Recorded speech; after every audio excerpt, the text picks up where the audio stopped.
Bueno, muy bien. Entonces, nosotros estamos trabajando el concepto de Dios. Estamos trabajando teología sistemática y en esa teología sistemática estamos trabajando el concepto de Dios. ¿Se acuerdan?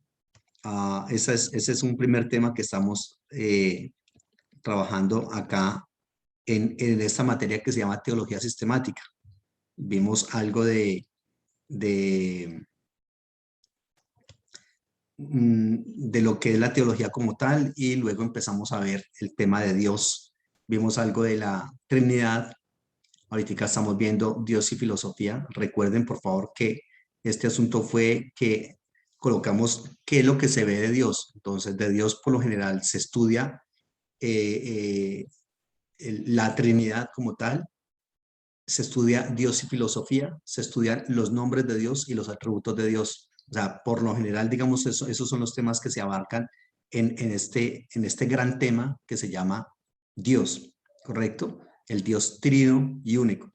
Y entonces ya vimos Trinidad, ahorita vamos a ver filosofía, Dios y filosofía, y luego vemos nombres de Dios y atributos de Dios. ¿Listo? Muy bien. Entonces, vamos a trabajar hoy con este concepto de Dios y filosofía. Oremos un momento, Padre, gracias te damos por tu fidelidad, gracias te damos por este tiempo en el que nos permite, Dios de la gloria, aprender, estudiar un poco más de tu palabra. Gracias. Gracias te doy por todas las personas que están tomando esta materia. Padre, bendice, guía, Señor amado. Somos instrumentos en tus manos, Padre Santo. Permite, maravilloso Dios, que podamos colocar en práctica esto que estamos aprendiendo, Señor amado. Gracias te damos por tu fidelidad y misericordia. Amén. Muy bien. Bueno, entonces aquí hay una situación que podemos entender como una relación.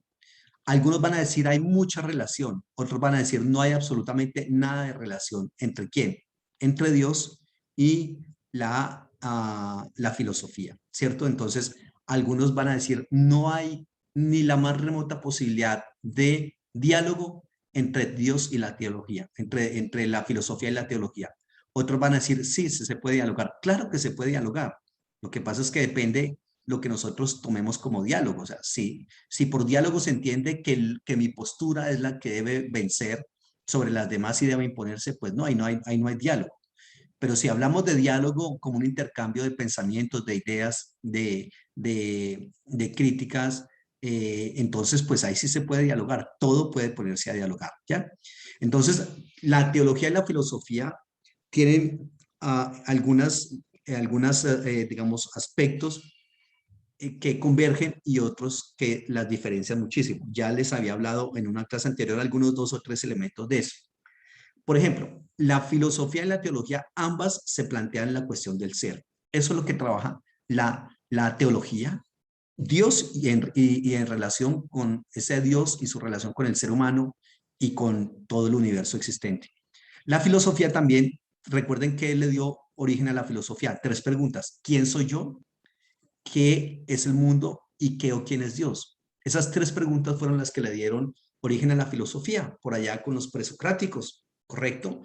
Son las mismas preguntas que se hace la teología, pero obviamente las respuestas, tanto la pregunta como la respuesta, se formulan desde diferentes perspectivas, ¿ya? Entonces, la filosofía se va a encargar de la estructura del ser en sí mismo, mientras que la teología va a pensar más o menos en lo que significa el ser para nosotros. Entonces, filosofía, el ser en sí mismo. Teología, lo que significa ese ser para nosotros, ¿ya?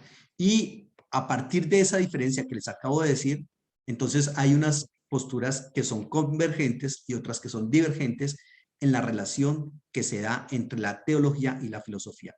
Aquí no podemos decir que la teología está en contra de Dios, la teología es satánica, no, no porque no podemos decir que todos los teólogos han sido teístas, es decir, creyentes en Dios y buscan cómo el reconocimiento de la existencia de Dios y el actuar de Dios en el ser humano, pero tampoco podemos decir por otro lado que son ateos, que todos son ateos. Entonces, no podemos decir, reitero, que todos los filósofos han sido ateos o que todos los teólogos han sido teístas y buscan la comprensión de Dios. No.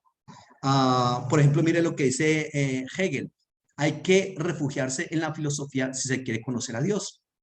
Eso dice uno de los más grandes filósofos ¿correcto? Mientras que otros van a decir, no, eso, o sea, Dios no existe, Dios ha muerto, como vamos a ver ahorita más adelante, ¿ya? Entonces, el filósofo intenta, por una parte, mantenerse objetivamente distanciado del ser y de su estructura. ¿Qué quiero decir con esto?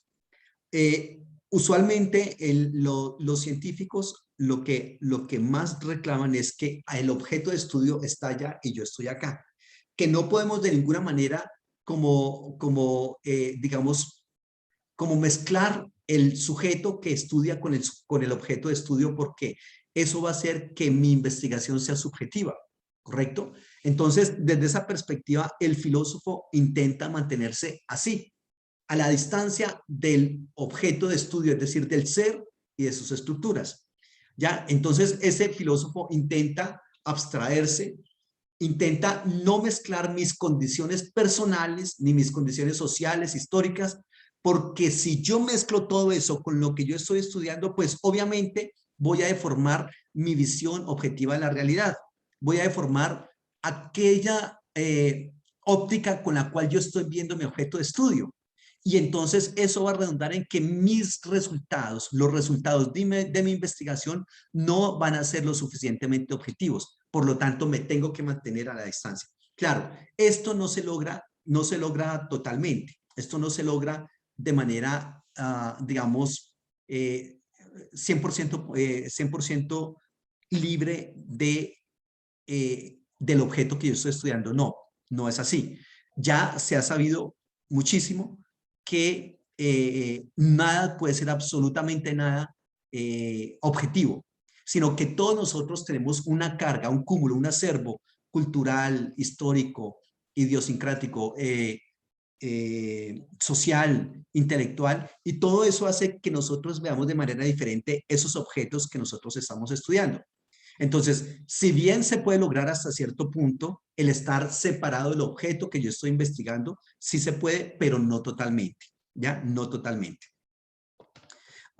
Entonces, el filósofo tiene una pasión por una verdad, y es una verdad que es universalmente accesible. Es decir, la idea del filósofo es que intenta esclarecer una verdad y que pueda ser una verdad que se pueda acceder a ella desde cualquier parte del mundo, cualquier persona, correcto, con cualquier nivel intelectual o socioeconómico, etcétera.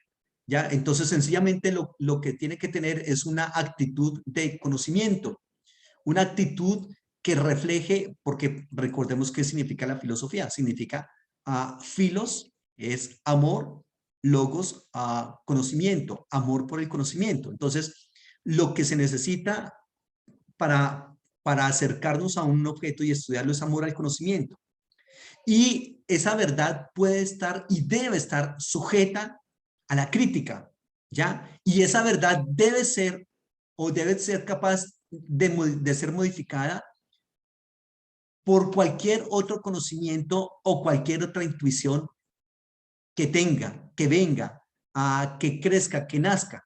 Entonces, no habría verdades absolutas o verdades totalmente, digamos, que sean postulados. Esto es así, punto, para de contar. Estoy hablando desde la perspectiva de la filosofía, ¿correcto? No, eso debe estar sencillamente abierto a que todo puede ser modificable, a que esa verdad puede ser revisada y que esas revisiones pueden ser comunicables, abiertas para todo el mundo que quiera. Mira lo que dice Francis Bacon. La filosofía estudiada de manera superficial nos aleja de Dios. Estudiada en profundidad nos vuelve a Él. Eso es bastante interesante, porque muchas veces se tiene un pequeño conocimiento de algo y se cree que se tiene mucho conocimiento de ese aspecto. Y estos grandes filósofos dicen, hay que acercarnos a Dios. Reitero, no podemos decir que todos los teólogos han sido ateos o que todos los teólogos han sido creyentes o que todos los filósofos han sido creyentes. No. Eso, yo les he contado varias veces el asunto de los primeros astronautas que fueron al espacio, Neil Armstrong y Yuri Gagarin. Neil Armstrong cristiano y está en el espacio desde su nave mirando, observando todo y dice definitivamente esto no puede ser otra cosa que obra de Dios. Estoy asombrado. Y Yuri Gagarin, desde mirando el mismo escenario, desde la misma nave, inteligente también, y dice, yo pensé que me iba a encontrar a Dios por acá, pero no lo veo por ninguna parte.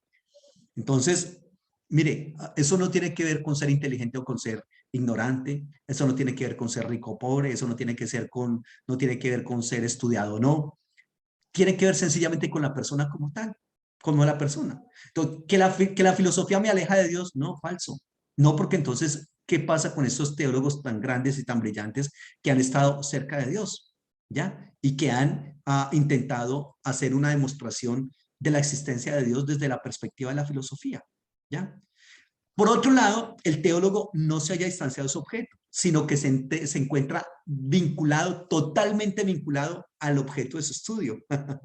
Entonces, mire, hay una gran diferencia ahí entre, el teólogo y el filósofo. El filósofo pretende estar lo más distanciado posible de su objeto de estudio, mientras que el teólogo está totalmente vinculado, entrañablemente vinculado a su objeto de estudio, que es el ser humano, que es Dios, ¿correcto? Es decir, no hay, entre más vinculado esté con el objeto de estudio, Dios, el ser humano, pues es mucho más garantía de un análisis y de una investigación más seria y más honesta.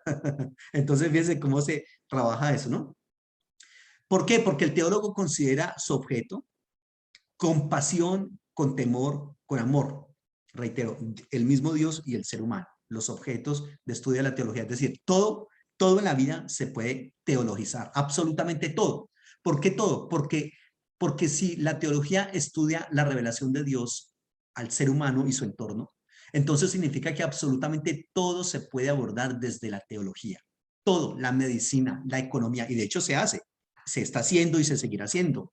La medicina, la economía, la física, la química, etcétera, etcétera, todo va a tener una perspectiva que se va a trabajar desde la teología. Eso se llama correlación, el método teológico de correlación. ¿Listo? Entonces, al teólogo no le mueve el eros del filósofo. Tanto, recuerde que le dije que filosofía era amor por la sabiduría. Entonces, amor es el eros, el eros. Y aquí le estoy diciendo que no le mueve el eros del filósofo o su pasión por la verdad objetiva, sino, cuidado, el teólogo no intenta buscar tanto una verdad objetiva y para de contar. No, esa verdad para el teólogo es más aceptable, más creíble, más adecuada, más pertinente cuando se acepta de manera personal y de manera salvadora. Es decir, el teólogo finalmente lo que está intentando estudiar es la revelación de Dios al ser humano, pero cuidado, esa revelación de Dios al ser humano es una revelación que salvífica, restaurativa.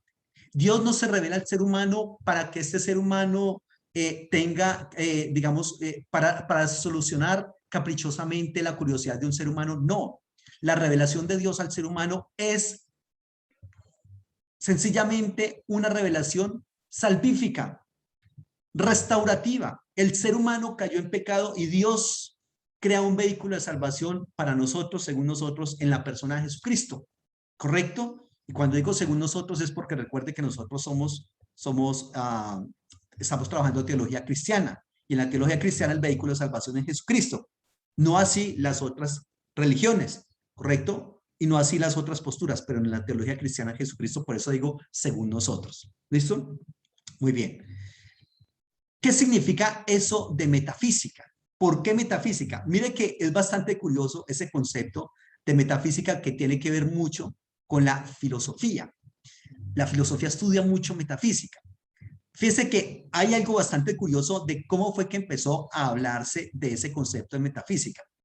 Había un señor que se llamaba Andrógeno y este señor era el bibliotecario de la biblioteca de Rodas. Y este señor Andrógeno estaba organizando los libros de Aristóteles que tenían en esa biblioteca, ¿correcto? Pero resulta que cuando él estaba organizando eso, había encontrado que había una serie de libros que contenían una cantidad de notas de este personaje Aristóteles que se habían tomado esas notas en el ejercicio de la peripatética. ¿Saben qué es eso de peripatética? Es un método pedagógico. Es enseñar por el camino. Es decir, en ese momento los grandes maestros utilizaban un ejercicio pedagógico y es que ellos iban caminando con sus estudiantes. Y en la medida que iban caminando, les iban enseñando con el árbol, con el pájaro, con el desierto, con el camino, con el transeúnte. Eso se llama peripatéutica, que Cristo también utilizó ese método pedagógico, peripatética. Entonces, fíjese que esas notas que estaban contenidas en esos libros de Aristóteles no correspondían, por ejemplo, a aspectos como la física y otras áreas del conocimiento que había explorado Aristóteles. Entonces, este bibliotecario andrógeno coloca esos libros que contienen esas notas detrás de los libros de física que había escrito Aristóteles, ¿ya? Detrás de esos libros de física. Y entonces, eso dio como resultado que en el griego, porque recordemos que pues, la filosofía para nosotros es griega, pues porque es la filosofía de aquí de Occidente. Entonces, en el griego está el término ta metafísica, lo que está detrás de la física, los libros que están detrás de la física, y eso fue lo que dio como resultado a la palabra, el término metafísica. Entonces, básicamente, la metafísica tiene que ver con lo que está detrás de lo físico. ¿Listo? Y la metafísica, esos libros que Andrógeno colocó detrás de los libros de física, es el proyecto ontológico de Aristóteles. ¿Ya? Ya ahorita les explico de qué se trata eso. Entonces, esa metafísica también ha recibido el nombre de metafísica o filosofía primera, es decir, lo que está antes de lo que es físico. ¿Qué es lo que está antes de lo que es físico? Lo metafísico, lo que está más allá. Meta significa más allá, física, más allá de lo físico. ¿Listo? Y entonces, para Aristóteles, ese proyecto ontológico habla de un Dios que se conoce como el famoso motor inmóvil, que mueve todo lo demás y que él no es movido por nadie. Entonces, ¿qué está pasando acá? Absolutamente siempre se habla de una causa primera, una causa intermedia y una causa final, ¿correcto? Toda causa es causada por algo. Si yo coloco esta Biblia, la tomo de allá y la coloco acá, es porque hubo una fuerza superior a esta Biblia, superior al peso que tiene esta Biblia, que esa fuerza es capaz de tomarla de allá y pasarla para acá. Pero entonces esa fuerza es generada por alguien, por mis manos, pero entonces podríamos decir que mis manos se mueven porque tengo músculos y si mis músculos se mueven porque tengo fuerza aquí, en fin. Pero definitivamente yo me muevo porque alguien me hace mover. Entonces vamos a esa causa primera. Esa causa primera a la cual se le ha llamado un motor inmóvil que no es movido por nadie, pero que ese motor inmóvil desde su quietud genera todos los movimientos siguientes. Entonces esa causa primera es Dios, ¿correcto? Eso es lo que propone Aristóteles, el motor inmóvil que en su quietud genera movimiento y que puede mover todo lo demás y él no es movido por absolutamente nada. Entonces, todas aquellas cosas que están fuera de la naturaleza, todo eso que está fuera de nuestra naturaleza es metafísico. Es decir, lo que nosotros no podemos corroborar con esta materialización, lo que no se ve, lo que no podemos percibir así, a simple cosa, sino que es supranatural, todo eso es lo que se conoce como metafísico, el cielo, ¿ya? Entonces, ¿qué dice Aristóteles? Que todo conocimiento va de lo más sencillo a lo más complejo. Todo conocimiento va de lo más sencillo a lo más complejo. ¿Correcto? Nosotros empezamos a conocer las cosas de manera sencilla, pero la idea de eso es cómo profundizamos en esas cosas. Entonces Aristóteles dice, no, pues sencillamente es que eso va de lo más sencillo a lo más complejo. Y desde esa perspectiva, todo va a iniciar por lo material y va adquiriendo un grado de abstracción. Entonces, nosotros podemos empezar a ver algo, digamos, o a estudiar algo, a analizar algo desde lo material, pero luego va a ir profundizando en eso, entonces vamos adquiriendo un grado de abstracción y nos vamos dando cuenta que ahí hay algo que es espiritual, que es metafísico, que no está sujeto a estas leyes de la naturaleza, sino que va mucho más allá. Ese es el proyecto ontológico de Aristóteles. Entonces, ese grado de abstracción que se vuelve cada vez más profundo, cada vez más complejo, cada vez más independiente en el sentido de que no es afectado por esto natural, eso se llama el motor inmóvil, es decir, Dios. ¿Listo? Muy bien. Preguntas de esto que les acabé de decir. Preguntas. Y a mí alguien me preguntó, pastor, ¿y entonces quién creó a Dios? Claro, esa sería entonces la pregunta que se hace y pues tenemos que decir, no, obviamente Dios es eterno, Dios es increado, ¿correcto? Entonces, si alguien hubiese creado a Dios, ese que creó a Dios sería entonces Dios. Y entonces, ¿y quién creó ese que creó a Dios? Y así sucesivamente la pregunta no tendría entonces, digamos, acabadero. Pero no, realmente sabemos, obviamente Dios se sale de nuestras coordenadas intelectuales. A Dios nadie lo creó. Dios existe. Existe antes de absolutamente todo. Él creó todas las cosas, pero Él no es creado por nadie. ¿Levantaste la mano, Alexandra? Sí, bueno, no es con respecto a lo que termina de hablar, sino quería preguntarle qué es la mística. La mística básicamente es un sinónimo de espiritualidad. Mística y espiritualidad es lo mismo. Ya lo que pasa es que hay algunos autores que le llaman a eso mística y otros que le llaman espiritualidad. Tengo un libro bien interesante que estoy leyendo acá. Pero se puede, como, bueno, como cristiano uno se puede como incorporar, bueno, conocimiento sobre la mística o...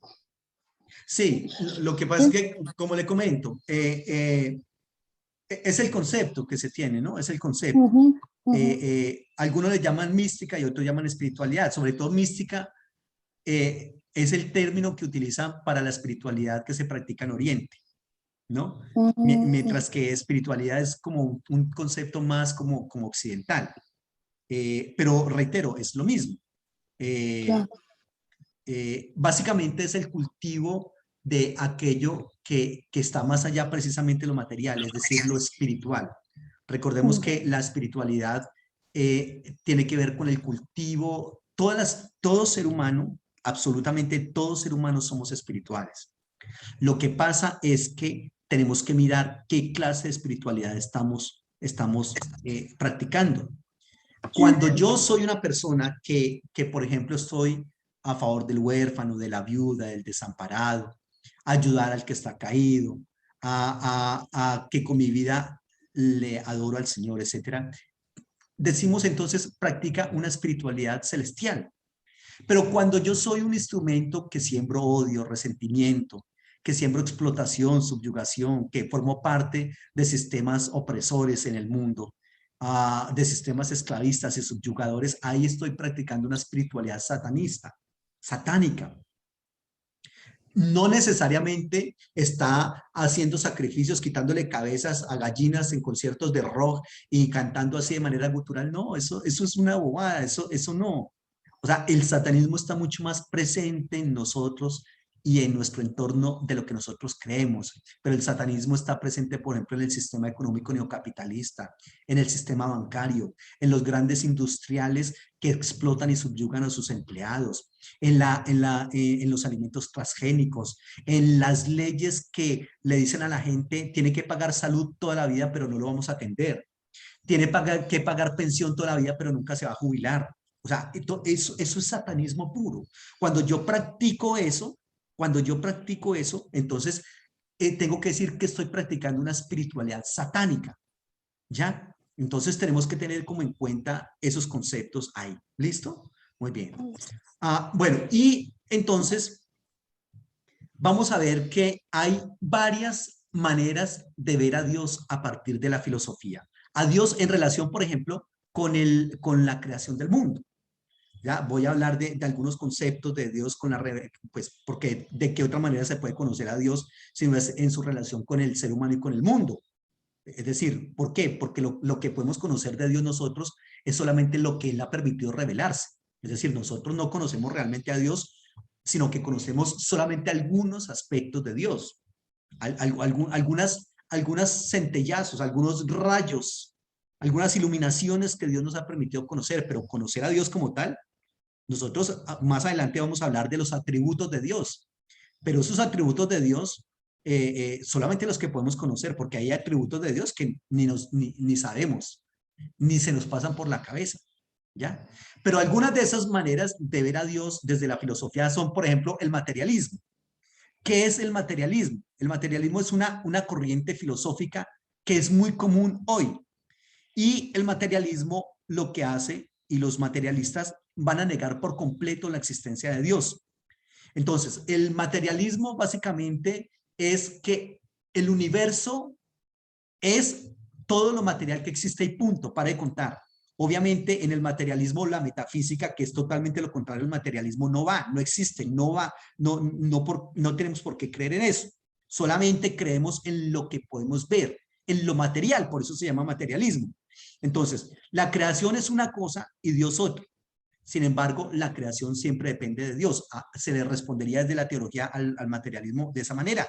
Ojo, porque cuidado, no es que el materialismo que considera la materia, es decir, la tierra, el agua, el aire, el fuego, como la única realidad en el mundo y que niega la existencia de Dios, que niega la existencia del alma, que niega la existencia de lo que es metafísico. No, perdón.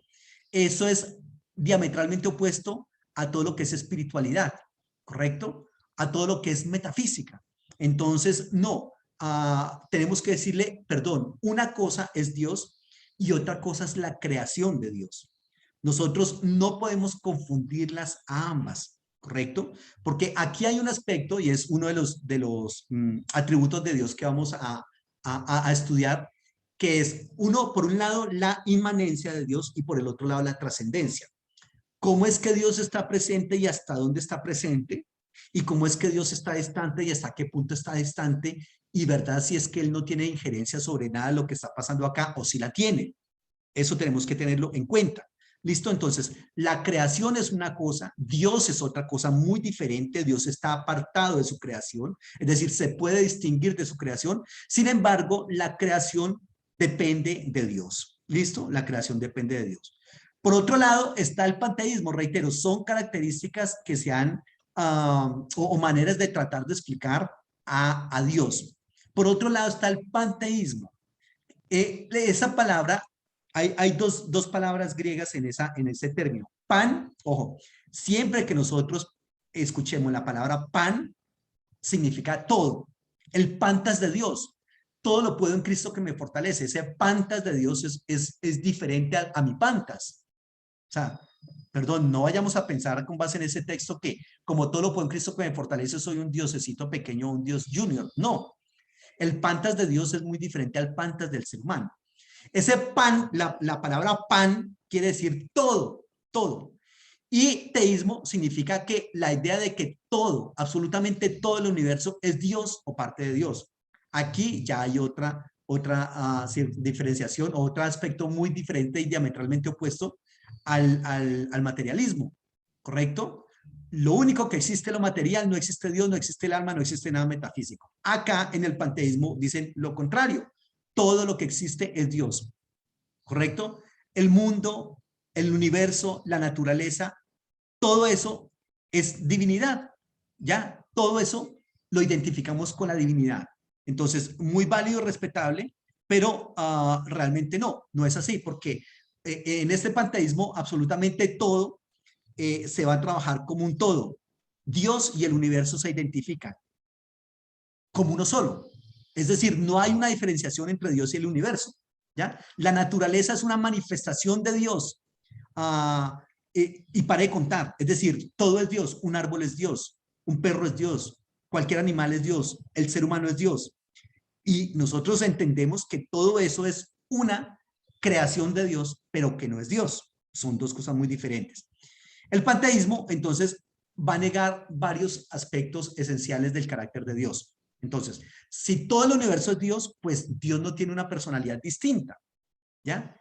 Dios es el universo es Dios y para de contar. ¿Podríamos sacar a Dios del universo? No, no porque el universo es Dios. Entonces, no se podría hacer.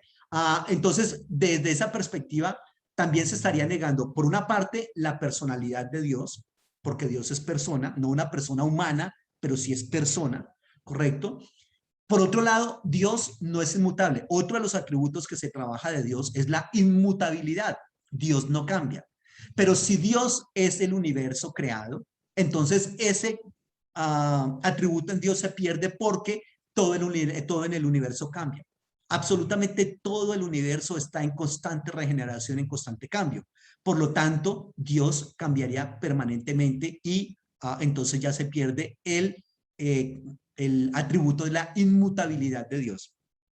Por otro lado, Dios tampoco sería santo. ¿Por qué? Porque el mundo creado no es santo.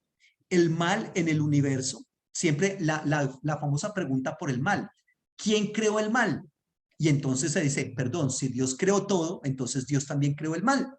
¿Ya? Entonces, si eso es así, entonces Dios ya no es santo porque el mal forma parte del universo y el universo es Dios. Por lo tanto, el mal forma parte de Dios.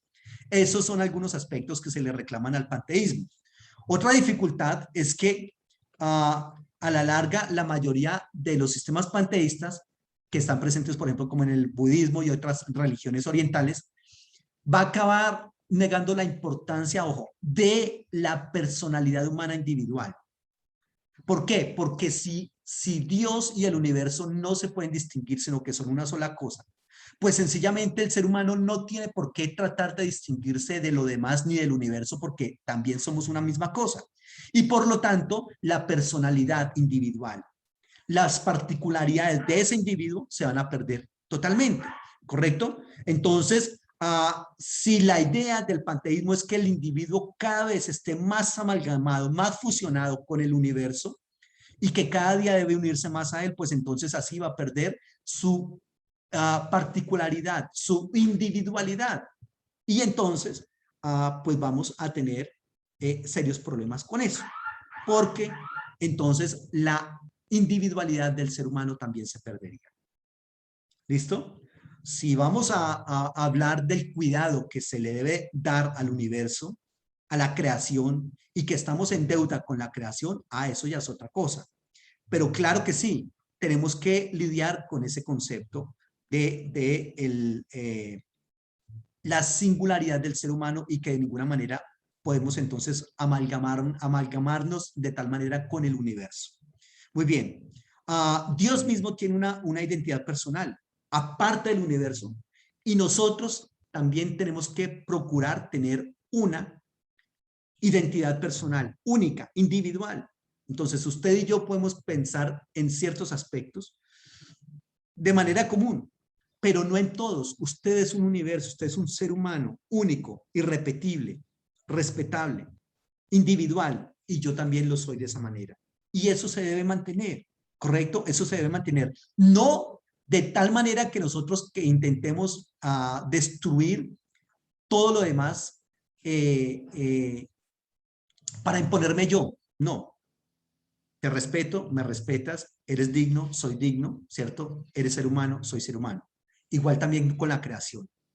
Igual también con la creación. Hay un idioma, me gusta muchísimo, creo que es el quechua, si no estoy equivocados, en el idioma que es. ¿Sabe qué significa el idioma? Significa el idioma de la naturaleza. Porque los indígenas decían que la naturaleza tiene también su propio idioma. Y que el idioma nuestro es un idioma, pero que la naturaleza tiene también su idioma y que es necesario conocer ese idioma, entenderlo. ¿Listo? Entonces, hablando de la individualidad, pero finalmente la correlación que tenemos todos.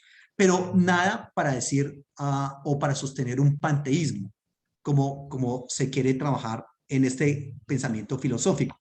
Entonces, el panteísmo destruye la identidad personal de Dios y la identidad personal del ser humano, destruye es decir, destruye desde la perspectiva de ellos, no. No porque ellos digan se destruyó, entonces destruyó, no. Continúa, pero para ellos no existe la inmutabilidad, para ellos no existe la santidad, para ellos no existe la trascendencia, sino que, reitero, absolutamente todo es Dios. Ese es otro modelo filosófico para entender a Dios. Otro modelo filosófico que habla de Dios es el teleológico. ¿Qué es eso de teleológico? Esto viene de una palabra griega que es telos. Telos. Esa palabra griega telos significa finalidad, significa objetividad. Todo marcha hacia un objetivo final. Y el argumento teleológico plantea que el orden, la belleza, la finalidad del mundo exige que tiene que haber una mente rectora, ordenadora, diseñadora. Y es que nosotros, recordemos nosotros que si nuestro sol estuviese vacío, cabría nuestra Tierra, nuestro planeta Tierra en el sol, cabrían 1.300.000 veces. Pero que aunque nos parezca una monstruosidad grandísima eso, hay estrellas mucho más grandes que nuestro sol. Por ejemplo, Antares. Antares, nuestro sol en Antares cabría 64 millones de veces. Nuestro sol en Antares, imagínense el tamaño de Antares. Y hay otra estrella más grande que se llama Hércules. Antares en Hércules cabe 100 millones de veces. Esas son unas cifras astronómicas que no nos caben en la casa de nosotros. Y Épsilon, que es una de las estrellas más grandes conocidas, Antares en Épsilon cabe varios millones de veces. ¿Ya? Nosotros acá donde estamos girando a muchísimos kilómetros por hora, ¿correcto? Y estamos cubriendo una cantidad de universo a diario grandísima con todo nuestro sistema solar, que a la vez tiene otros sistemas solares, que a la vez están fusionados en lo que se llama la Vía Láctea, nuestra galaxia, y que a la vez hay millones de galaxias en el mundo. Perdón, eso no se estrella. Miren la laminilla que tengo ahí en esa diapositiva. Eso no se estrella, eso no hay accidentes ahí que se chocaron ni nada, todo funciona perfectamente. Todo tiene un diseño, todo tiene una organización. Y eso es lo que se conoce como el argumento teleológico. El argumento se deduce del gobierno de las cosas. Todas las cosas están siendo gobernadas por alguien. Los planetas, los animales, las plantas, todo se mueve sin saberlo hacia un objetivo. Que esta también es una manera de ver a Dios desde algunas perspectivas. El famoso relojero divino. Dios le dio cuerda a este mundo tal cual el relojero le daba cuerda a los relojes de antaño, ¿se acuerdan que tocaba darles cuerda? Y entonces este universo lo que tiene es que está funcionando con la cuerda que le dio el relojero, pero un día se va a acabar esa cuerda y pare de contar, se acabó todo. Pero no es tanto tampoco eso. No es que Dios no tenga injerencia en este mundo, sí la tiene.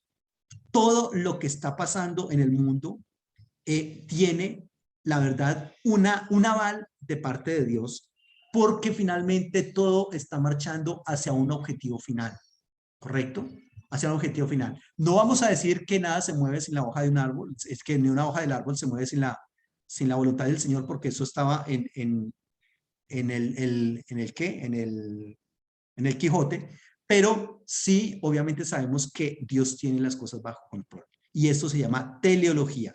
Entonces, el logro de ese objetivo es consecuencia de un diseño, de un plan y de un fin trazados con anterioridad. Ojo, esto no es consecuencia de una casualidad. Esto no es nada casual. Eso es como pensar que este universo no tuvo una mente creadora atrás. Haga de cuenta, ver este celular. Entrar a un lote de chatarra, ver un celular listo para navegar en internet, listo para hacer llamadas y todo lo que podemos hacer con este aparato que cada día está desplazando más cosas. Y que alguien pregunte, uy, eso es tan bonito, tan interesante y mire cómo funciona bien. ¿Y eso quién se lo inventó? Y que el ateo diga, nadie. Nadie planeó nada de eso. Eso apareció ahí de la nada. Usted solamente tómelo y disfrute que ahí está. Nadie trabajó en él. ¿Podríamos creer eso? ¿Cuántos ingenieros, cuántas mentes brillantes hay detrás de este aparato? ¿Y cuántos años de investigaciones científicas y de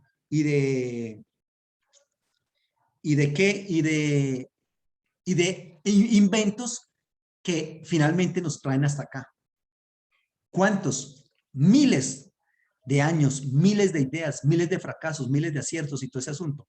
Y sin embargo, esto que vemos acá, con todo lo complejo que es en su actuar, en su funcionamiento, no es nada comparado con la complejidad del actuar del universo creado por Dios en su totalidad. Hablo del universo en su totalidad. Y suena tan loco decir que esto no lo hizo nadie, que esto se hizo solo. Si esto suena loco e ignorante decir que esto se hizo solo, ¿cuánto más sonará loco e ignorante decir que el universo se creó de la nada? Se necesita realmente ser muy loco, pero sencillamente hay gente que lo sigue diciendo, esto surgió de la nada. Entonces, el argumento teleológico dice que tiene que existir un ser inteligente que marca el rumbo de todas las cosas naturales. Y efectivamente ese ser inteligente es Dios. Preguntas de lo que hemos trabajado hasta el momento. Estamos viendo algunos sistemas filosóficos que o niegan o aseveran la existencia de Dios. Alexandra. O sea, podríamos decir que algunos de estos términos son, bueno, muy antiguos, ¿no? Y que están en las escrituras, pero no propiamente con su nombre, ¿no? Por ejemplo, sí, el materialismo, o sea, ciertos pasajes que, bueno, se van hacia esa dirección. Sí, claro que sí. Todo podemos, digamos, avalarlo con el texto bíblico. Ya sea, reitero, intentando desconocer a Dios y su existencia o intentando avalar la existencia de Dios. Aunque la Biblia realmente no da argumentos o no intenta demostrar, eso se llama apologética. La Biblia no intenta hacer una apología de la demostración de Dios. No le interesa para nada. Sencillamente da por sentada la existencia de Dios y en el Génesis 1:1 dice: en el principio creó Dios los cielos y la tierra. Entonces, desde algunos sistemas filosóficos que niegan la existencia de Dios se podría decir, perdón, ¿no tendría que haber empezado intentando demostrar la existencia de Dios? ¿No? La Biblia no pretende demostrar la existencia de Dios, sencillamente la da por sentado y arranca desde ahí. Existe Dios y mire lo que Él hizo, lo que está haciendo y lo que hará. Muy bien. Otros, sí, qué pena, sí, continúo. Que por ejemplo, ¿no? Que cuando ese pasaje que dice ninguno puede servir a dos señores, ¿no? O sea, yo lo hago una correlación con el materialismo, ¿no? O sea, no quiere explicar, la palabra no quiere dar a entender de que, bueno, de que Dios quiere explicar quién es Él, sino que pues uno puede como mirar esas situaciones, ¿no? Que se dan. Claro que sí. Muy bien. Gracias. Claro que sí. Otro sistema que intenta hablar de Dios, reitero, ya sea negándolo o afirmándolo, o ni negándolo ni afirmándolo, sino explicándolo desde varias perspectivas, es lo que se conoce como el dualismo. Ustedes han visto varias veces esta figura de supuestamente Jesucristo Satanás haciendo un pulso y a ver quién gana.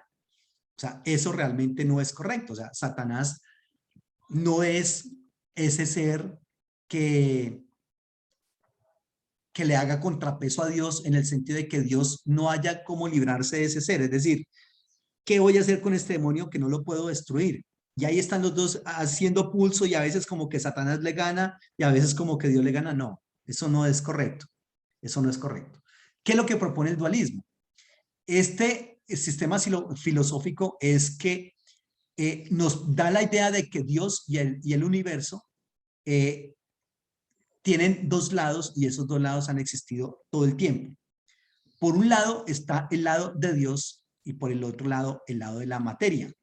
Pero también por un lado está el bien, que sería Dios, y por el otro lado está el mal representado en Satanás, ¿correcto? Entonces, en el universo hay dos fuerzas supremas. Por una parte, reitero, Dios, por otra parte, la materia. Y este sistema filosófico va a negar el señorío supremo de Dios sobre la creación, ¿ya? Entonces, ¿por qué razón? Porque según ellos, toda la creación resultó debido a la voluntad de Dios, pero, a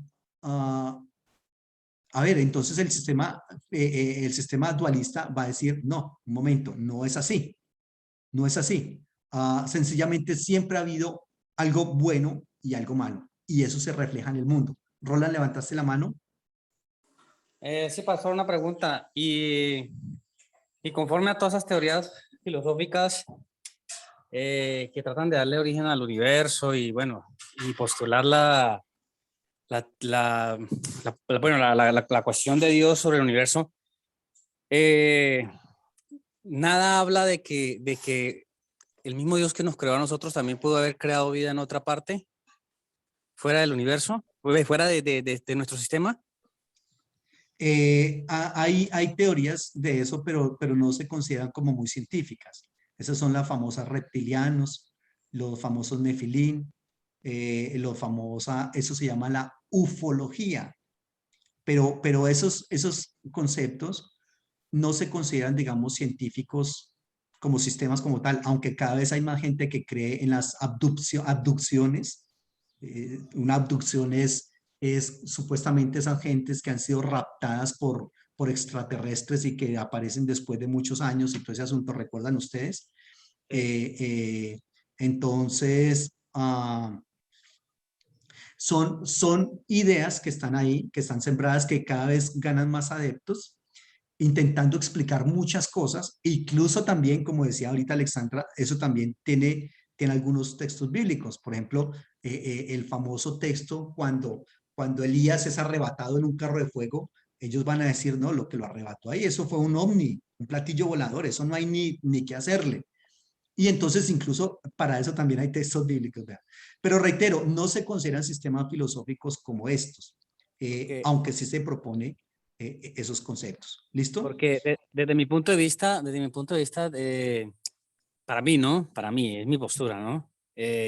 Sería como algo como absurdo creer que somos los únicos de los únicos en este sistema tan inmenso que no podemos ni llegar a imaginarnos lo grande que es, ¿no? Lo inmenso que es. Y yo creo que Dios haber hecho como la especialidad en nosotros y vamos a crear y solamente son los que van a... O sea, es mi postura, ¿no? Yo creo que... Es muy válida y respetable. De pronto, yo ahí he pecado, podría decir yo, he pecado de pronto de tener una mentalidad muy corta, muy pequeña en ese aspecto. Personalmente, no he querido involucrarme en eso. Y no he querido involucrarme porque sencillamente creo que Dios me colocó acá en este mundo y que este mundo tiene muchísimos problemas que necesitan ser solucionados, lidiar con esos problemas.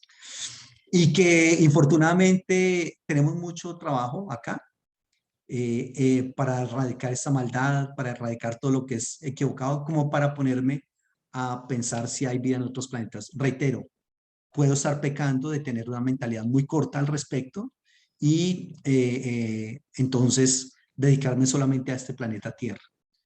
Reitero, considero que tengo mucho trabajo en esto, pero sería bueno identificar estos conceptos. Se habla muchísimo de los famosos Nefilim de Génesis 6, los seres caídos, y entonces ahí dice, bueno, y entonces cómo construyeron las pirámides de Egipto, y eso no se pudo haber construido, sino fue con sabiduría extraterrestre, porque esas piedras tan gigantes ni siquiera en la actualidad hay grúas que las puedan levantar, ABC, en fin.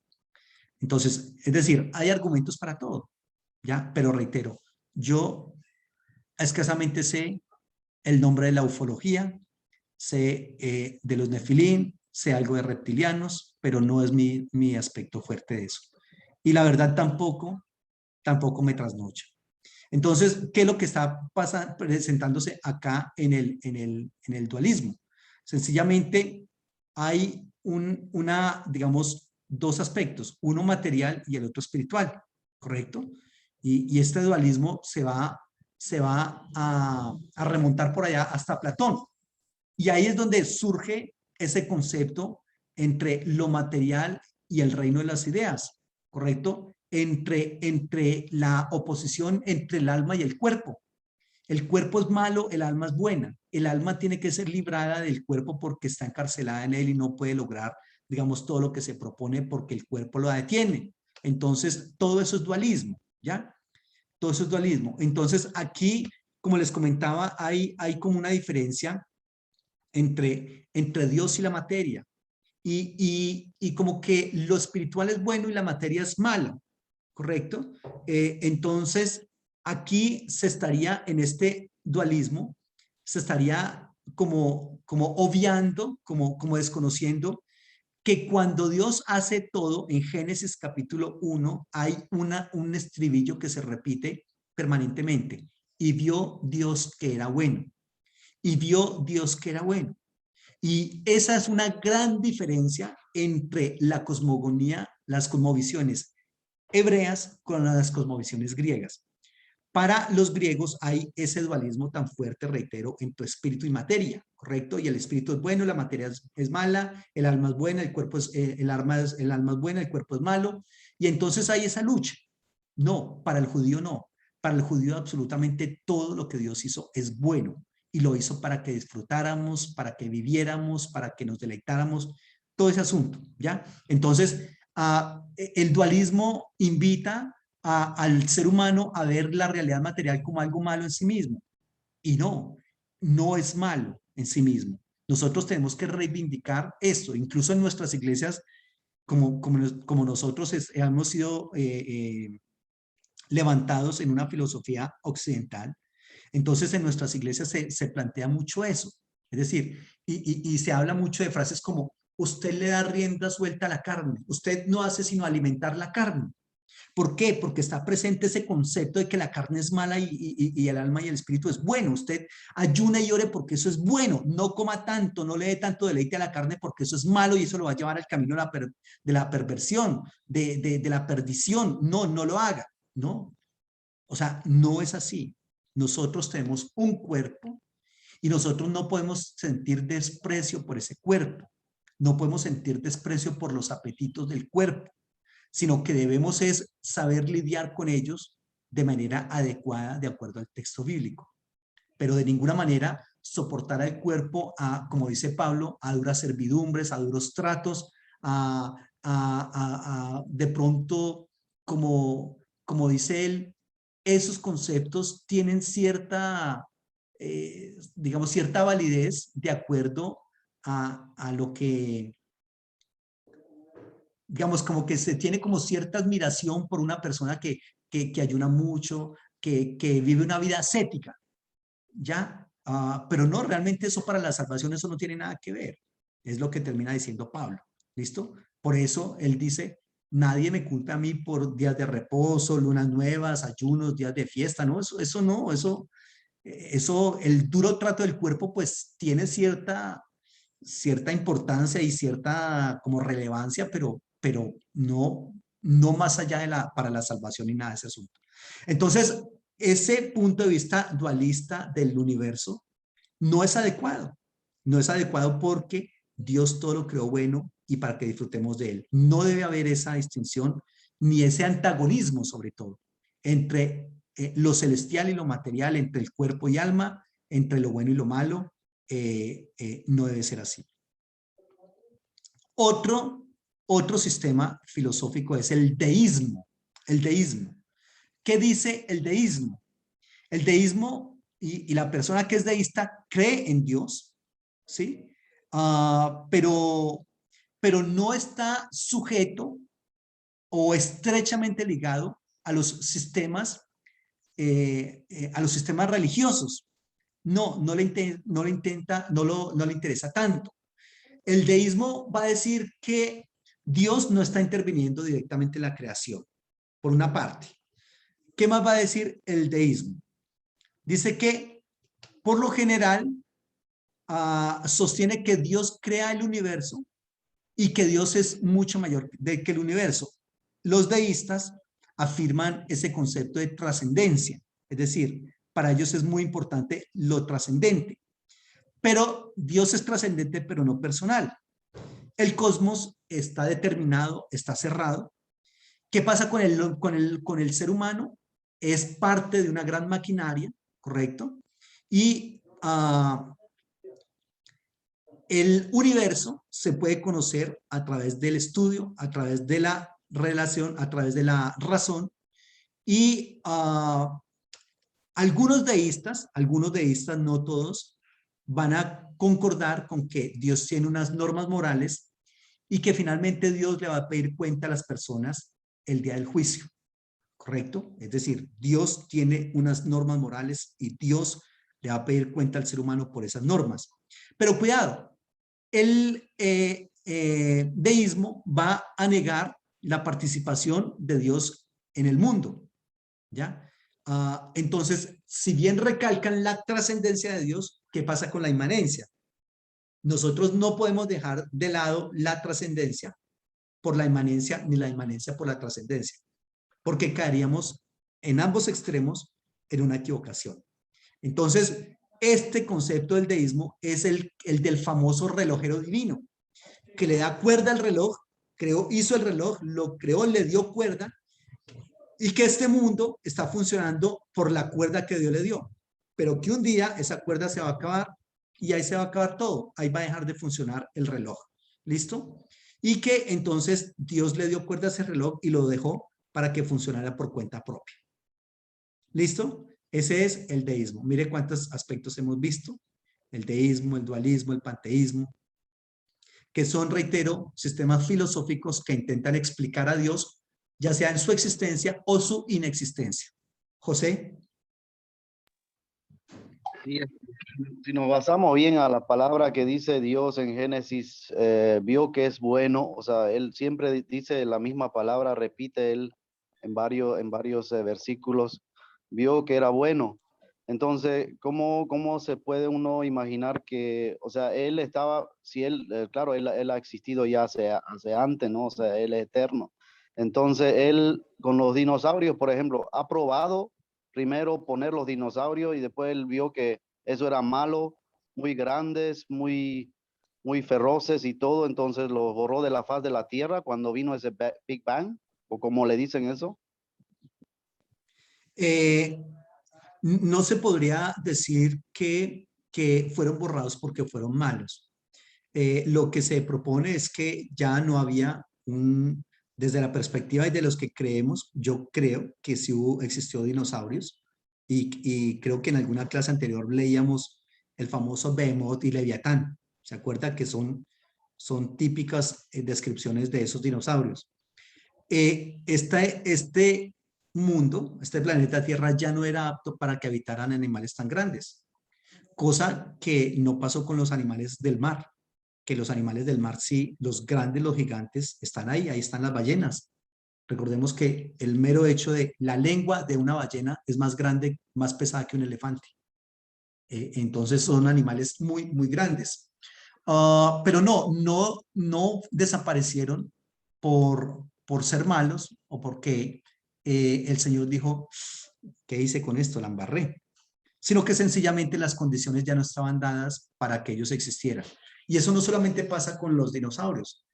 A diario se están exterminando muchísimas especies, más de las especies que nosotros podemos considerar a diario. Y eso es bastante lamentable, pero es una realidad. Entonces, no se extingue porque estén sobrando en la creación de Dios. Todas las especies creemos que tienen un propósito en este mundo, que no lo sepamos es diferente, pero que tienen un propósito, lo tienen. Pero que esas especies ya no hayan las condiciones suficientes para vivir en este mundo. Sería una manera diferente de ver la aniquilación de esas especies. No por voluntad de Dios tampoco, sino por voluntad incluso del ser humano, que es bastante lamentable eso. Bueno, muy bien.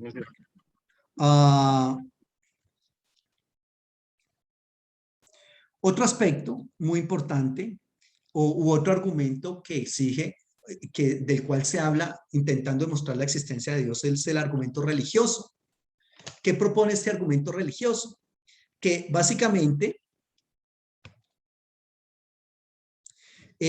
todo ser humano tiene lo que se conoce como la conciencia religiosa. Absolutamente todo ser humano. Ojo, por más que una persona diga yo soy ateo, pero ese que dice yo soy ateo adora, tiene un objeto o un sujeto de adoración, de devoción. Absolutamente todo ser humano. De hecho, el concepto, el fenómeno de la religión en el mundo y el concepto de la conciencia religiosa del ser humano en el mundo es tan complejo que Durante muchísimo tiempo, muchos filósofos, psicólogos y de otras áreas del conocimiento, antropólogos, sociólogos, han dicho la religión para el 2020 desaparecerá, dijeron. Ahora el 2020 desapareció y el siglo XX, perdón, desapareció y vino el siglo XXI. Y las religiones siguen estando. Y en los momentos de más crisis del ser humano es cuando las religiones más afloran. Y hay miles y miles de religiones. Nosotros hablamos de las 5 grandes religiones del mundo: el hinduismo, el budismo, el islam, el cristianismo y el judaísmo. Pero esas religiones son solamente, reitero, las más grandes, pero en el mundo hay miles de religiones. 5.000 religiones hablan, otros hablan de 10.000, en fin. Pero todo ser humano adora algo o alguien, incluso los que dicen que son ateos. Algunos adoran el trabajo, algunos adoran al perro, algunos adoran el dinero, el dios Mamón. En fin, este concepto de la conciencia religiosa que está presente en todas las culturas, se deduce que de esa conciencia religiosa viene de parte de un Dios que colocó en el ser humano ese concepto de adoración. ¿Ya? Es decir, que esa devoción religiosa ha sido puesta por Dios en el ser humano. Incluso la misma idolatría, de la cual la inmensa mayoría de seres humanos es víctima y es practicante, la idolatría da testimonio de la conciencia religiosa del ser humano. Reitero, todo ser humano adora algo o alguien. Por lo tanto, este sistema religioso es una garantía desde esa perspectiva de la existencia de Dios. ¿Listo? Otro aspecto muy importante es los sistemas éticos y morales que plantean en el mundo. En la actualidad hay muchas escuelas de ética, las escuelas las escuelas contextual, utilitarista, la escuela que tiene que ver con las maneras y con lo que se está dando, situacional, ¿correcto? Y todas esas escuelas de ética van a decir que definitivamente de este sistema ético y moral, que para Immanuel Kant se le conoce como el deber ser, y que Immanuel Kant sostenía que todos los seres humanos sienten el deber de tratar de alcanzar el mayor bien posible. Bueno, obviamente Immanuel Kant, mire dónde está, eso del mayor bien posible, eso ya caducó, pero ahora se trabaja con Jürgen Habermas y Adela Cortina, que es un filósofo alemán con su estudiante que es española. Plantean ya no una ética de máximos, sino una ética de mínimos. ¿Qué es lo mínimo que nosotros necesitamos para no destruirnos los unos a los otros? Y hay que practicar esa parte. ¿Listo? Eso es lo que se conoce como el argumento moral. Todo grupo étnico tiene un sistema moral. Todo grupo étnico, todo grupo humano tiene un sistema moral. Que en algunas partes, algunas cosas se aceptan y otras no. Que para algunos es una locura hacer X o Y cosa, pero para otros no. Por ejemplo, en la Biblia, todo se basa en los conceptos de honor y vergüenza, en la Biblia, sobre todo en el Nuevo Testamento, pero también obviamente en el Antiguo. Honor y vergüenza. ¿Qué es lo que le da honor al ser humano y qué es lo que lo avergüenza? Y trabajemos con base en eso. Otro aspecto es el aspecto de el sistema filosófico ontológico. Ese sistema fue propuesto por Anselmo de Canterbury en el 1033 al 1109 después de Cristo. Y ese sistema lo retomó Descartes, que es alguien del que me quiero ocupar en este momento. ¿Y qué es lo que proponen ellos? Que básicamente la idea de Dios, que es un ser infinito, perfecto, santo, no puede ser producida por seres humanos porque, cuidado, yo no puedo producir algo más grande de lo que yo mismo soy. Renato Descartes va a decir, una piedra, hay diversos sistemas y diversos seres en el mundo. Por ejemplo, u organismos de pronto una piedra. Él dice, por ejemplo, está una piedra, está un árbol, está un animal y está un ser humano. ¿Correcto? Entonces, la piedra no puede darle conciencia al árbol del árbol porque la piedra es un organismo mucho más elemental que un árbol. Entonces, de ninguna manera una piedra puede darle la idea a un árbol de un árbol. Lo máximo que puede dar la idea de piedra a una piedra es de piedra. Un árbol no puede dar la idea de un ser humano porque el ser humano es un ser mucho más complejo y elaborado que el árbol, ¿correcto? Desde esa perspectiva, yo soy un ser humano con todo lo complejo que soy de los seres de la naturaleza, pero soy mucho menor que Dios. Yo no puedo, siendo yo un hombre finito, crear la idea de un ser infinito. Siendo pecador, crear la idea de un ser impecable.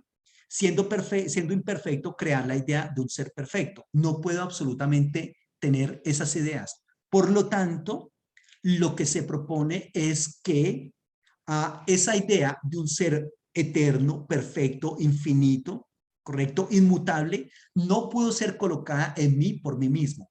Tuvo que haber sido colocada por Dios, correcto. Entonces, eso es lo que Anselmo de Canterbury y René Descartes van a proponer. Yo tengo como ser humano una idea de un Dios que es infinito y que es perfecto, pero luego esa idea de ese Dios no puede ser producida en mí por otro ser humano porque yo soy finito e imperfecto. Por lo tanto, esa idea debe ser causada por Dios mismo. Ahí está, este es Renato Descartes. Él vivió por allá entre el 1596 al 1650 y este Renato Descartes se le reconoce como el padre del racionalismo moderno. Y él, uno de los más grandes filósofos, y él se va por aquello que han llamado las pruebas de la existencia de Dios. Y la primera, que es la que les acabé de decir, se halla en la obra que se llama El discurso del método, que data más o menos del 1637. Y Renato Descartes va a decir que ese es el famoso filósofo que va a hablar de que hay que dudar de todo, la famosa duda cartesiana. Entonces, en eso lo que él propone es cómo es posible que yo piense en algo que es más perfecto que yo. Y entonces él dice, no, nosotros los seres humanos imperfectos, como les comenté, no podemos pensar en alguien perfecto. ¿De dónde nos viene esa idea de ser perfecto? Esa idea no puede provenir de la nada, porque la nada no puede producir una idea de alguien perfecto. Para producir la idea de alguien perfecto tiene que ser alguien perfecto, inmutable, impecable, etcétera, etcétera. Es decir, Dios. No puede venir de la nada, no puede venir de nosotros mismos, entonces tiene que venir de Dios. Esa idea de perfección tiene que venir de un ser superior, infinitamente superior a mí mismo. ¿Listo? Esa idea fue colocada en nosotros por Dios, termina diciendo. Una segunda prueba de Renato Descartes para la existencia de Dios. Mire, una de las frases que Renato Descartes propone es que la duda es el origen de la sabiduría. Y una segunda prueba parte de la claridad del conocimiento. Ojo, ¿qué propone él? O sea, ¿cómo es posible que yo pueda tener una idea en mi mente? ¿De dónde me viene esa idea? Cuando esa idea se manifiesta directamente a mi espíritu. Entonces, es una idea que parte de la claridad del conocimiento. Entonces, él dice, esa idea tiene que venir de Dios, definitivamente. La perfección de Dios es aquella que se me aparece a mí como un conocimiento claro y distinto. Es decir, el principio del conocimiento, según René Descartes, viene de parte de Dios. En Dios, la esencia va ligada a la existencia, ¿correcto? Y Renato Descartes va a decir, una de las frases más claves de él es, pienso, luego existo. Pienso, luego existo. Usted y yo hemos escuchado esa frase siempre. Entonces, ese pienso, luego existo, entonces me hace ir a ese primer conocimiento seguro, y ese conocimiento seguro es Dios, quien es perfecto y que no puede engañarnos. Todo conocimiento viene de parte de Dios. Eso es lo que se propone acá. Entonces, Dios es garantía para René Descartes de todo conocimiento claro y distinto. Dios es garantía de la verdad. y es que definitivamente el conocimiento sí viene de Dios, absolutamente todo conocimiento. Que con ese conocimiento se hagan otras cosas, eso ya es diferente. Pero ¿de dónde viene, por ejemplo, lo que se puede sacar del veneno de en la naturaleza? Viene de Dios, y Dios colocó esas plantas que son veneno. ¿De dónde viene incluso marihuana, amapola, cocaína? ¿Quién hizo esas plantas? Dios. Que el ser humano las haya tomado para su destrucción, eso es diferente. Pero ese conocimiento viene de Dios. ¿Ya? Entonces, eso es lo que propone. Pero aquí quiero hablar de otro personaje, y es este famoso Federico Nietzsche. Federico Nietzsche, también filósofo, filólogo, hijo de un pastor protestante. Su papá muere muy temprano en la edad. Pero este Federico Nietzsche es uno de los que ha planteado muchas cosas bastante fuertes en sus libros. El Anticristo, La ciencia Gaia, Así hablaba Zaratustra. Dios es una araña, Dios es un afeminado, Dios es un cobarde, en fin. Y Federico Nietzsche en su libro dice, Dios ha muerto, Dios ha muerto. Pero entonces Federico Nietzsche propone cómo viene bajando un ermitaño a plena luz del día, con una luz en su mano y diciéndoles a todo el mundo, Dios ha muerto, Dios ha muerto. Pero yo no lo maté. Cuando yo llegué acá, Dios ya había muerto. ¿Y sabes quiénes lo mataron? Ustedes, les dice a todos los seres humanos. Ustedes mataron a Dios. Ustedes son los más asesinos de todos los asesinos, porque cualquier asesino que se había presentado hasta el momento había matado de pronto a otra persona, pero ustedes mataron a Dios. Nosotros hemos matado a Dios. Dios ha muerto, pero nosotros lo hemos matado.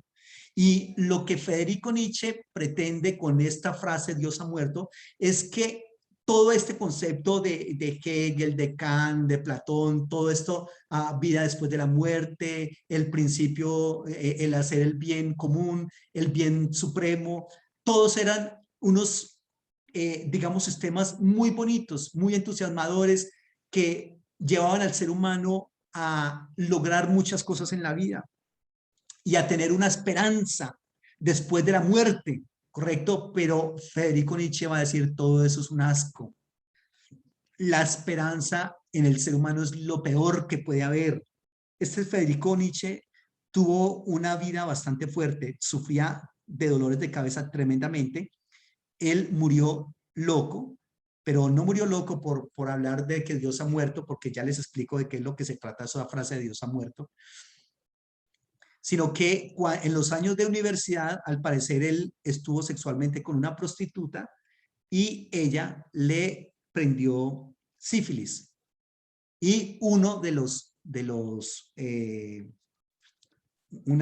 síntomas de la sífilis, sobre todo en esa época, él vivió por allá, murió en el 1900, en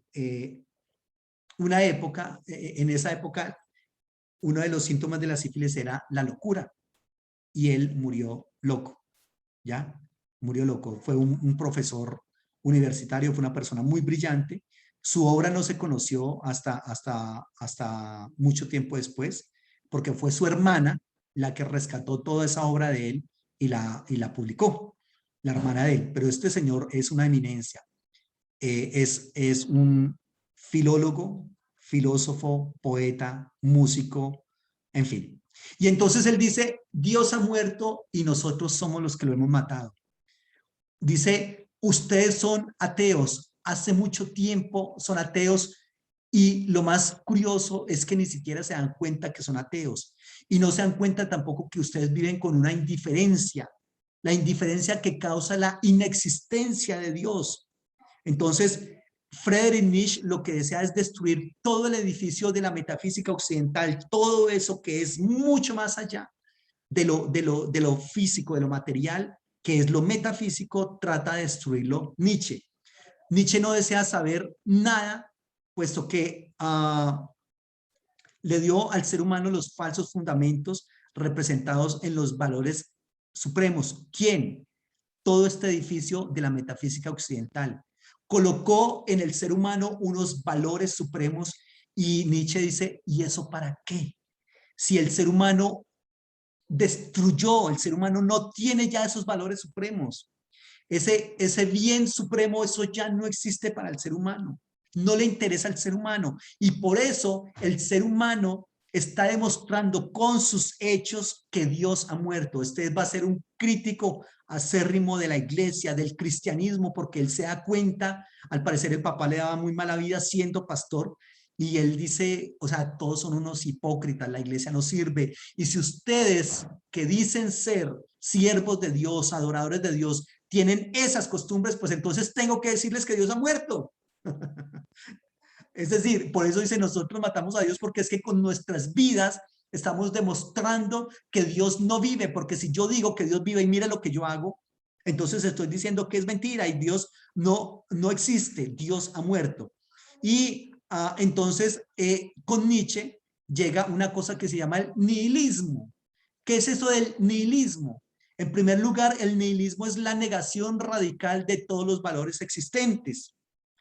Es decir, reitero, la negación radical de todos los valores existentes, todo, la ética, la moralidad, esos sistemas éticos, morales, ese practicar la espiritualidad, practicar el misticismo, no, eso no sirve de nada, eso es vago, eso es bajo, eso no ha funcionado absolutamente para nada, ¿correcto? Recuerden que después de Nietzsche, este Nietzsche es considerado tremendo profeta, ¿no? ¿Por qué? Porque él se adelantó. Nietzsche se adelantó a las 2 guerras mundiales. Todo lo que Nietzsche dijo desencadenó en las 2 grandes guerras mundiales. ¿Cómo es posible que ustedes, imagínense, Alemania, que es un país cristiano, avalan el nazismo de Hitler y avalan la Primera Guerra Mundial del 14 al 18, 1914 al 1918, y la Segunda Guerra Mundial del 1939 al 45, siendo un país cristiano, evangélico, y matando a 50 millones de personas, entre ellos 10 millones de musulmanes, matando testigos de Jehová, matando homosexuales, matando enfermos, matando a quien se les encontraba por el paso, perdón. Entonces, ¿de qué me hablan? Y antes de todo eso está Federico Nietzsche diciendo, Dios ha muerto porque ustedes están obviando todos esos grandes sistemas sistemas éticos, morales, espirituales, que tanto se defendieron en la metafísica occidental. Entonces, ¿eso para qué? Eso no sirve. Entonces, el nihilismo es la negación radical de todos esos valores existentes. Eso no sirve para nada. Eso ni lo sigan observando, porque de hecho no lo están observando, pero ni siquiera sigan hablando de eso porque eso no sirve para nada. En segundo lugar, el nihilismo es una actitud de resentimiento hacia la vida. Reitero, los valores totales propuestos por el cristianismo. Todo lo que usted y yo creemos, practicamos, enseñamos, por lo menos se espera que los practiquemos, y todo lo que enseñamos y les decimos a los otros, Federico Nietzsche va a decir, eso es un asco, eso no sirve de nada, eso es una cobardía, eso es algo para que el ser humano no pueda sobrellevarse, no pueda como hacer cosas más importantes, más grandes. Un tercer aspecto del nihilismo es la actitud del hombre ante la novedad de que Dios ha muerto. Entonces, se considera la existencia como algo absurdo. Si ya no hay nada más allá de la vida, pues entonces, ¿de qué vale vivir? ¿Para qué? No vale la pena. Y el hombre, si Dios ha muerto, pues el hombre está en una situación de orfandad. El hombre está huérfano porque ese Dios que es el Padre, ese Dios que era el de todo para el ser humano, de la esperanza, de la salvación y todo eso ha muerto, pues entonces estamos huérfanos. Mire una de las frases de Federico Nietzsche: la esperanza es el peor de los males, pues prolonga el tormento de los hombres. O sea, Federico Nietzsche fue una persona que sufrió muchísimo, sufría de constantes dolores de cabeza, sufrió el rechazo de mujeres, de su familia, de sus colegas, renunció rápidamente a la universidad, y entonces con base en todo eso es que Nietzsche, desencantado absolutamente de todo, propone todas esas cosas. El hombre moderno, ante el derrumbe de los valores, se queda sin su Dios Padre. Entonces, si hay un Dios que se considera el padre de todos esos sistemas éticos, espirituales y de valores, pues como Dios murió, entonces se derrumbó todo ese edificio de valores. Como se derrumbó todo ese edificio de valores, Dios murió, ¿correcto? Entonces el ser humano se quedó sin su papá. Entonces Dios ha muerto y eso significa entonces, reitero, el derrumbe de todos esos valores supremos. ¿Qué es lo que sobrevive entonces? Sobrevive la carencia de sentido. Nada tiene sentido en su vida. El hombre se siente desesperado al no tener respuestas absolutas. Ya todas esas respuestas que había construido la teología sistemática, que es lo que estamos viendo, todas esas respuestas, según Nietzsche, eso no va, eso no funciona, eso no sirve, ¿ya? Y entonces, obviamente, el hombre tiene que aferrarse a algo.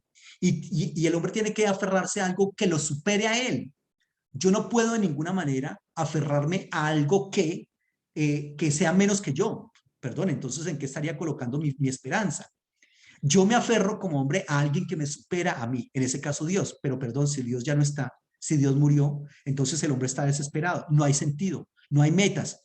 Y cuidado, como consecuencia de ese sinsentido, de esas no metas y de ese Dios ha muerto, el hombre es impulsado a adorar a nuevos dioses. ¿Qué otros dioses? La racionalidad científica, el famoso positivismo. Les hablaba en una clase anterior del positivismo. Solamente se puede adorar, solamente se puede creer aquello que se puede corroborar. Los hechos, lo que se puede tocar, palpar, las ciencias positivas, solamente eso. Y el nihilismo lleva al ser humano a única y exclusivamente ir en búsqueda de la racionalidad científica. El positivismo, lo que se puede comprobar, lo que se puede medir, lo que se puede cuantificar. La metafísica, no, eso no va. Metafísica no hay, no existe. No es porque Dios ha muerto. Otro Dios que el ser humano va a adorar es la tecnología. Y aquí estamos, adorando la tecnología y siendo esclavos de la tecnología. Eso ya lo había propuesto Federico Nietzsche en el 1900. Exactamente, él vivió en el 1844 al 1900, realmente muy joven, 56 años vivió este personaje. ¿Listo? Muy bien. Y entonces, el hombre moderno es para Nietzsche lo que él ha llamado el último hombre. Y entonces, ese último hombre es el hombre del nihilismo pasivo. ¿Qué es eso de nihilismo pasivo? No creer en nada, totalmente derrumbados en su vida. Y ese nihilismo pasivo se supera con una cosa que Federico Nietzsche llama el superhombre. Esa es la única manera de superar el nihilismo. ¿Listo? El hombre debe aceptar la muerte de Dios, dice Federico Nietzsche, para poder recuperarse a sí mismo. Ya no tenemos a Dios, ya no tenemos esos grandes sistemas éticos, morales y espirituales, pues ¿qué vamos a hacer? Claro, hay un sinsabor, hay un no futuro, hay un no posibilidades de nada, pero entonces nosotros debemos librarnos de la muerte de Dios para podernos recuperar. Y debe librarse de ese más allá, que es el Dios propuesto por la metafísica. ¿Qué hay después de toda esta materialización? La metafísica, ¿correcto? Pero perdón, si Dios murió, entonces eso de metafísica no existe. El hombre se supera a sí mismo. El hombre es la esperanza de sí mismo, porque en la esencia universal de la vida, la voluntad de poder, que es algo que plantea mucho Federico Nietzsche, la voluntad de poder se conoce y se puede conocer a sí mismo. Yo tengo el suficiente poder para recuperarme a mí mismo, para superarme a mí mismo. Y entonces él habla del superhombre. Bueno, ahí ustedes trabajan mucho el alemán, el Übermensch, ¿no?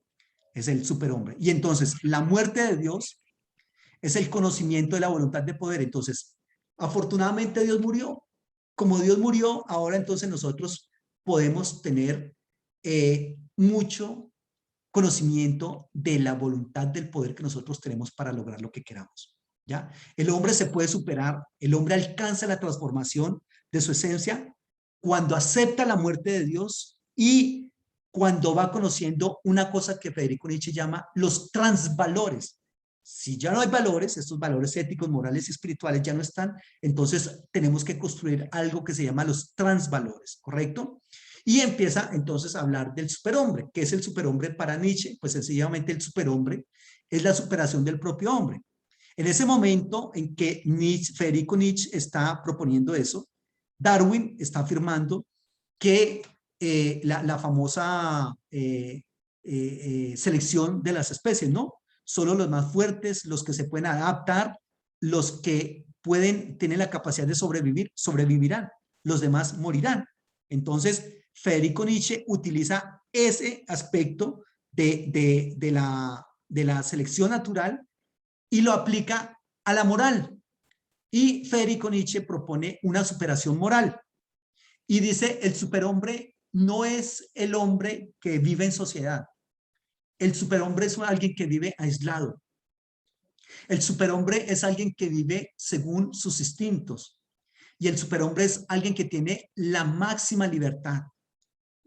El superhombre es aquel que no permite que se castre su libertad por los paradigmas sociales que han sido impuestos por alguien más. Y él habla muchísimo de la voluntad del poder, pero cuidado, la voluntad del poder en Federico Nietzsche no es el poder de dominar a otros, sino de dominarse a sí mismo. Es de ser mi propio amo, yo soy el amo de mí mismo, para que nosotros podamos dominar y construir nuestro propio futuro, dominar nuestra propia vida y no permitir que nadie más nos esclavice. Es decir, una libertad completa, una libertad total. Y para el superhombre y para Federico Nietzsche, como todo lo metafísico no existe, entonces no existe nada después de la muerte, ¿correcto? Y el superhombre, como no tiene nada después de la muerte, anhela lo que Federico Nietzsche llama un eterno retorno. Y ese eterno retorno, básicamente, no es lo que nosotros llamaríamos salvación, sino que es vivir continuamente la misma vida, porque el superhombre ha logrado colocar unos transvalores y una vida ideal, perfecta para él mismo, que lo que haría es sencillamente volver a repetir esa vida, sin mejorar nada más, porque ya logró llegar al superhombre, ya logró absolutamente toda la perfección y por lo tanto, sí hay una perfección detrás. ¿Qué hay más allá de la perfección? Nada.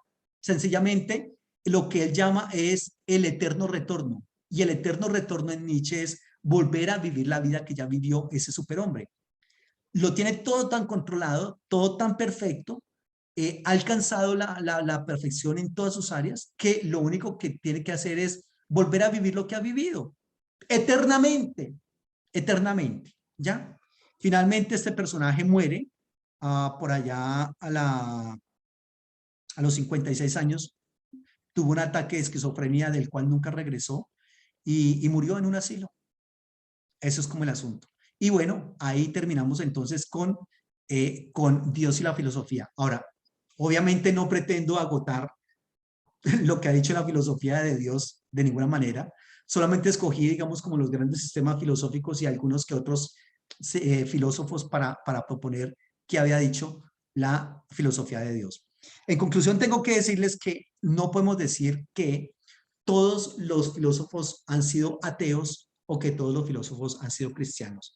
Ha habido grandes filósofos ateos y grandes filósofos cristianos. No podemos decir que la filosofía y la teología no pueden dialogar. Sí, sí pueden dialogar, entendiendo que el diálogo no es para colocarse de acuerdo cuando no se puede, pero sí por lo menos que se escuchen las dos partes. Porque finalmente si ambas materias del conocimiento buscan lo mismo, ¿correcto? Como dije al principio, el ser, ¿correcto? Entonces, ¿qué es el universo y quién es Dios? Pero ambas lo buscan desde perspectivas diferentes. A veces la teología y la filosofía son enemigas, a veces son complementarias, a veces son amigas. ¿Listo? Y eso es básicamente lo que les propongo o lo que les cuento de la filosofía y Dios. ¿Preguntas?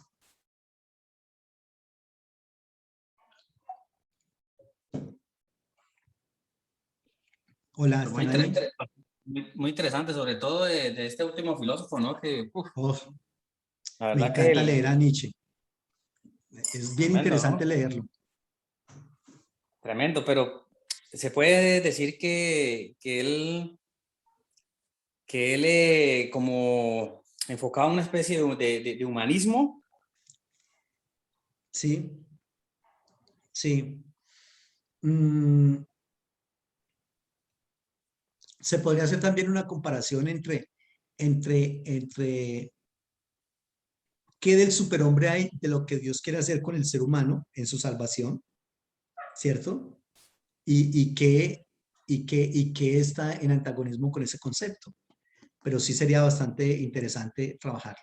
Federico Nietzsche fue un brillante. Ese tipo no comía cuento de nada. Él era filólogo. Una de las mejores áreas del conocimiento que puede adquirir un ser humano, que me encantaría hacerlo, es la filología.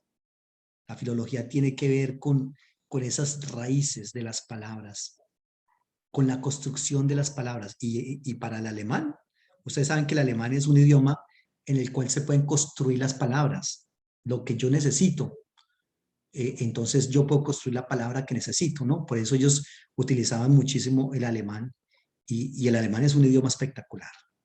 Pero bueno, entonces eso es lo que se propone de Federico Nietzsche y de todos los filósofos pues que mencioné acá rápidamente. Ok, entonces estamos en contacto, les agradezco mucho, el Señor les bendiga.